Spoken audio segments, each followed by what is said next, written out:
ఇప్పుడు పదుల్లో ఉన్న కుర్ర హీరోలు ఏడాదికి ఒక సినిమా చేయటమే గగనమైన ఈ రోజుల్లో 6 పదులు దాటినా రేసు గుర్రంలా దూసుకుపోతున్నాడు మన Nandamuri Balayya. Class, mass, action, sentiment ఇలా దేన్నైనా అవలీలగా పోషించి ఈ టాప్ స్టార్ తాజాగా డాకు మహారాజ్ తో బాక్సాఫీస్ ని దంచి కొట్టిన సంగతి తెలిసిందే. అయితే ఇప్పుడు టాలీవుడ్ లోనే కాదు బాలీవుడ్ లోనూ సత్తా చాటుతానంటూ తాజాగా ముంబై బాట పట్టాడట మన నందమూరి నటసింహం.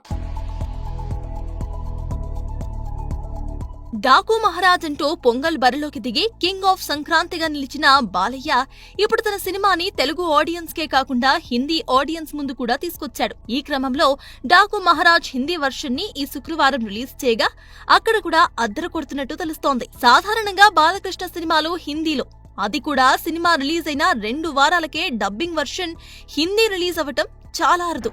అయితే అఖండ సినిమా డబ్బింగ్ వర్షన్ యూట్యూబ్ లో రికార్డ్ వ్యూస్ రాబట్టడంతో ప్రస్తుతం తెరకెక్కుతున్న అఖండ 2ని డైరెక్ట్ పాన్ ఇండియా రిలీజ్ కి ప్లాన్ చేస్తున్నారు మేకర్స్. దానికి ముందు శాంపుల్ గా డాకు మహారాజ్ సినిమాను హిందీ వర్షన్ రిలీజ్ చేశారన్నమాట. సో తెలుగులో సినిమా సక్సెస్ అవ్వగా హిందీ రిలీజ్ కి డిమాండ్ పెరిగింది. సో కమర్షియల్ లెక్కలు ఏమీ లేకుండానే ఎంత వచ్చినా లాభమేనన్నమాట. ఇక సితారా ఎంటర్టైన్మెంట్స్ బ్యానర్ లో సూర్యదేవర నాగవంశీ నిర్మించిన ఈ సినిమాలో శ్రద్ధా శ్రీనాథ్, ప్రజ్ఞా జైస్వాల్ నటించిన సంగతి తెలిసిందే. ఇక బాలీవుడ్ భామ ఊర్వశీ రౌతేలా కూడా ఈ సినిమాలో నటించింది కాబట్టి హిందీ ఆడియన్స్ కు అదొక స్పెషల్ క్రేజ్ అని చెప్పవచ్చు. ఏది ఏమైనా మన బాలయ్య మెల్లిమెల్లిగా నేషనల్ వైడ్ గా క్రేజ్ కొట్టడంలో డాకు మహారాజ్ పాత్ర గట్టిగానే ఉన్నట్టు కనిపిస్తోంది.